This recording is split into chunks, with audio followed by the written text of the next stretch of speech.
memasuki pembahasan, seperti biasa, saya mau mengajak teman-teman semua buat yang belum subscribe, supaya bisa terlebih dahulu ditekan tombol subscribe-nya, supaya channel ini bisa terus berkembang dan memberikan informasi, hiburan, serta wawasan kepada kita semua. Nomor 1. Kerajaan terbesar. Tahukah kalian kalau kerajaan Goa sejatinya merupakan salah satu kerajaan terbesar yang ada di Nusantara pada zamannya? Kerajaan Goa kala itu dikenal sebagai kerajaan yang mendominasi di Sulawesi Selatan bersama dengan kerajaan Bone. Meski demikian, kerajaan Goa berhasil menaklukkan kerajaan Bone dan sukses menempatkan posisinya sebagai kerajaan nomor 1 di Sulawesi Selatan. Bahkan, tidak hanya sebatas Sulawesi Selatan saja. Tercatat, kerajaan Goa juga berhasil menjadikan beberapa kerajaan di luar Sulawesi Selatan sebagai bagian dari bawahan mereka. Salah satunya adalah kerajaan Mataram. Salah satu indikasi yang menyebabkan kerajaan Goa disebut sebagai kerajaan terbesar adalah karena kuatnya armada militer yang dimilikinya, utamanya armada angkatan lautnya, serta kegiatan perdagangan, ekonomi, dan sosial budaya yang kala itu banyak berpusat di kerajaan Goa. Pusat dari kerajaan Goa ini adalah Kabupaten Goa di Sulawesi Selatan. Nomor 2. Gabungan dari dua kerajaan besar. Tahukah kalian kalau kerajaan Goa ini merupakan gabungan dari dua kerajaan besar yang mendominasi di Sulawesi? Dua kerajaan tersebut adalah kerajaan Goa dan kerajaan Tallo. Awalnya memanglah hanya ada kerajaan Goa saja. Namun, karena dulunya sempat terjadi perang saudara antara dua putra mahkota yang saling berebut kekuasaan, yakni antara Batara Goa dan Karaeng Lowe Riselo. Akibat dari peperangan tersebut, terpecahlah kerajaan Goa ke dalam dua bagian. Pihak yang memenangkan perang tersebut, yakni Batara Goa, tetap menjadi bagian dari kerajaan Goa. Sedangkan Karaeng Lowe Riselo memilih untuk turun ke muara sungai Tallo dan mendirikan kerajaan Tallo di sana. Alhasil, selama bertahun-tahun, dua kerajaan ini menjadi tidak akur satu sama lain. Barulah kemudian pada tahun 1565, kedua kerajaan ini memutuskan untuk bersatu kembali dalam kesepakatan yang bernama Dua Raja Tetapi Satu Rakyat. Salah satu isi dari perjanjian tersebut adalah membagi kekuasaan, yakni raja akan dipilih dari keturunan Goa, sedangkan Perdana Menterinya dipilih dari keturunan Tallo. Dan sejak saat itulah kerajaan ini kemudian lebih akrab disebut dengan Kerajaan Goa Tallo. Nomor 3. Sultan Hasanuddin. Berbicara tentang Raja Goa, maka sangat erat kaitannya dengan Sultan Hasanuddin. Beliau adalah sosok yang berhasil membawa Goa ke zaman keemasannya. Sultan Hasanuddin berhasil menjadikan kerajaan Goa sebagai pusat wilayah perdagangan di Indonesia bagian timur, serta banyak memadukan antara pendidikan dan kebudayaan Islam. Alhasil, banyak pula santri yang dikirim kala itu untuk belajar agama di Banten. Maka tak heran apabila pada masa ini, kerajaan Goa juga kental dikenal sebagai kerajaan yang bercorak keislaman, karena memang Islam telah masuk ke Sulawesi Selatan kala itu. Dan salah satu alasan mengapa Islam dapat merambah dengan cepat ke Sulawesi Selatan adalah melalui kerajaan Goa Tallo.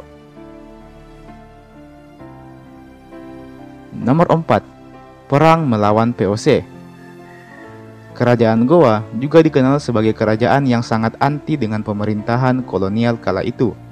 Mereka kerap kali menjadi lawan sepadan bagi para tentara kolonial, sehingga tak heran dari bentrok ini kita bisa mengenal beberapa tokoh heroik dari kerajaan Goa, seperti Sultan Hasanuddin, Karaeng Galesong, serta Karaeng Bonto Marannu yang ikut berperang melawan POC.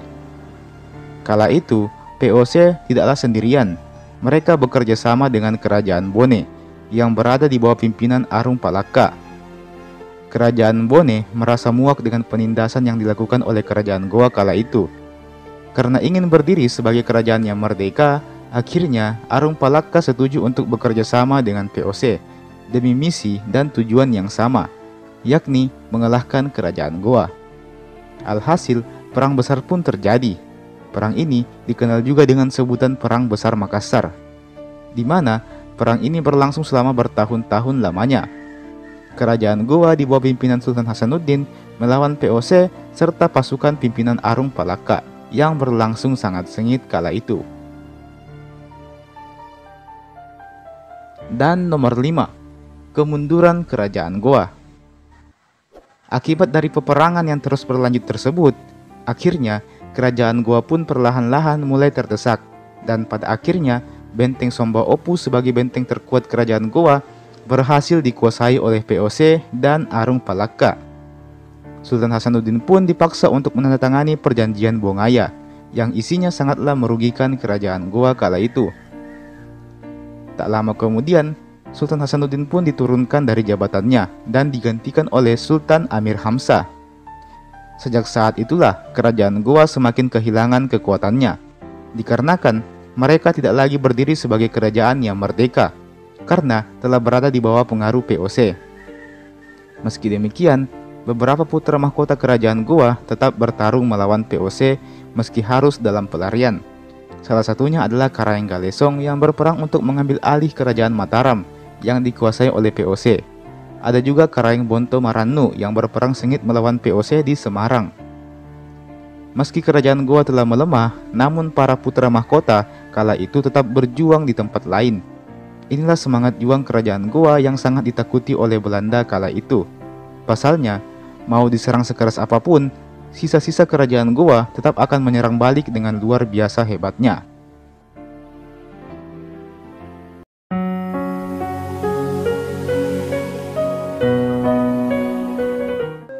Nomor 1. Kerajaan tertua di Sulawesi. Tahukah kalian kalau Luwu adalah kerajaan tertua yang ada di Sulawesi, sekaligus juga merupakan kerajaan Bugis tertua. Beberapa dari kita mungkin mengenal kerajaan Bone dan Wajo sebagai kerajaan Bugis, namun Luwu sendiri juga adalah kerajaan Bugis. Bahkan banyak yang beranggapan bahwa cikal bakal suku Bugis ini justru berasal dari kerajaan Luwu itu sendiri. Kejayaan kerajaan Luwu ini diperkirakan telah ada sejak abad ke-10 hingga abad ke-14. Jauh sebelum kerajaan Bone, Goa, Wajo, dan Sopeng berdiri. Kerajaan Luwu telah ada lebih dulu. Maka tak heran apabila kerajaan Luwu adalah salah satu kerajaan yang paling dihormati di Sulawesi Selatan, karena dianggap sebagai leluhur dari kerajaan-kerajaan lainnya yang ada di Sulawesi Selatan. Dulunya, pusat pemerintahan kerajaan Luwu ini terletak di daerah Malangke, yang sekarang sudah menjadi bagian dari Kabupaten Luwu Utara. Nomor 2. Datuk Luwu pertama. Tahukah kalian kalau Datuk Luwu pertama bernama Batara Guru?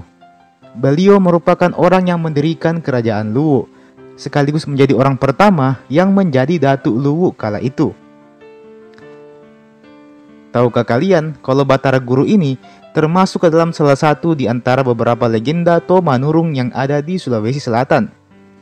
Batara Guru dianggap sebagai penduduk langit yang diturunkan ke bumi untuk menjadi pemimpin sekaligus sebagai seseorang yang membawa kedamaian. Ada banyak mitos mengenai kisah Tomanurung ini. Benarkah Tomanurung ini adalah orang suci yang diturunkan langsung dari langit? Kalau kalian penasaran dengan legenda Tomanurung ini, kalian bisa menontonnya di channel ini. Saya telah membuat video yang membahas soal Tomanurung ini. Selengkapnya, link videonya ada di deskripsi. Nomor 3. Ilagaligo.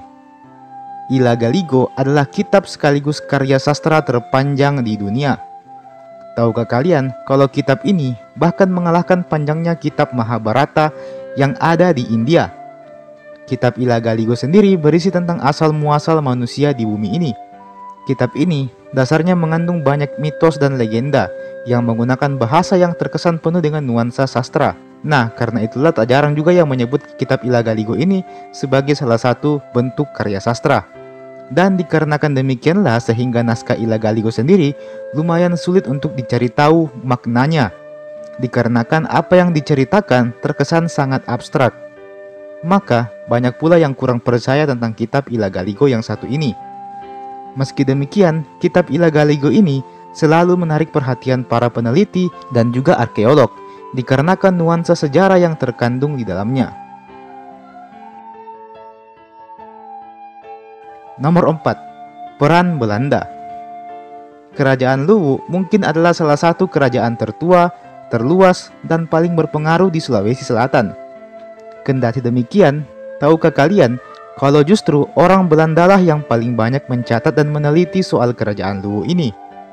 Sedangkan masyarakat dari Tanah Luwu sendiri sangat jarang yang menelitinya, bahkan sangat jarang yang mengetahuinya.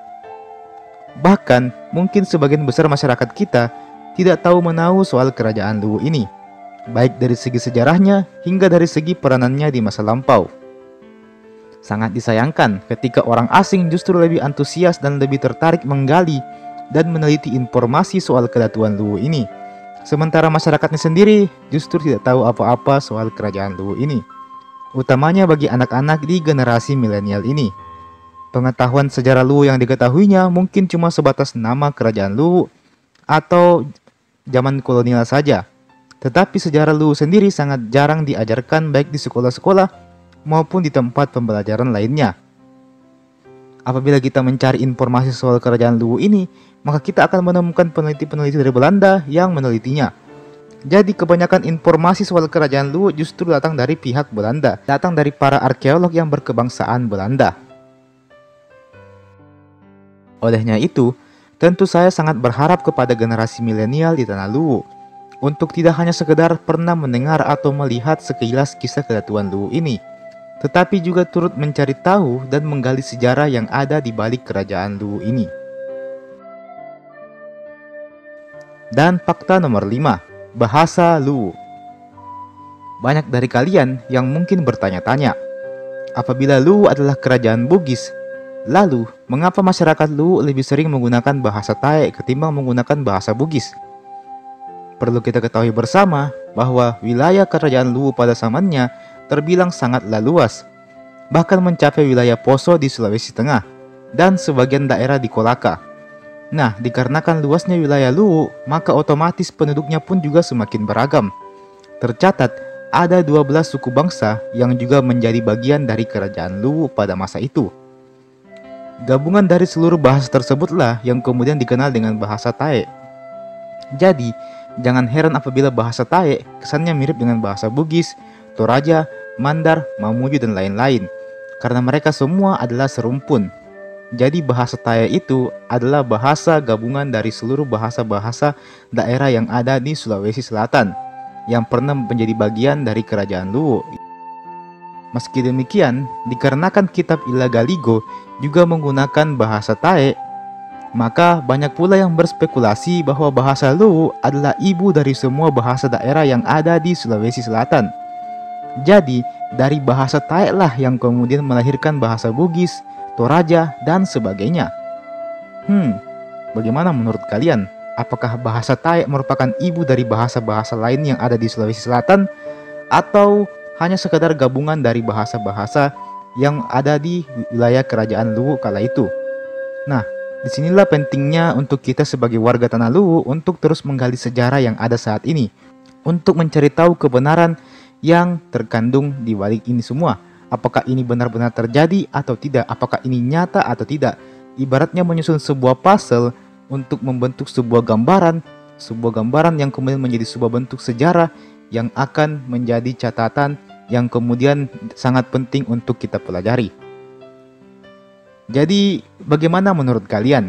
Apakah kalian punya pendapat lain soal fakta-fakta yang saya kemukakan di atas? Silakan berkomentar di kolom komentar di bawah ya. Mari sama-sama kita berdiskusi di kolom komentar di bawah. Dan jangan lupa juga untuk like dan share ini video ke teman-teman tak yang lain. Dan jangan lupa juga untuk subscribe ke channel ini tentunya. Terima kasih telah menonton video ini sampai habis, dan sampai jumpa di video berikutnya.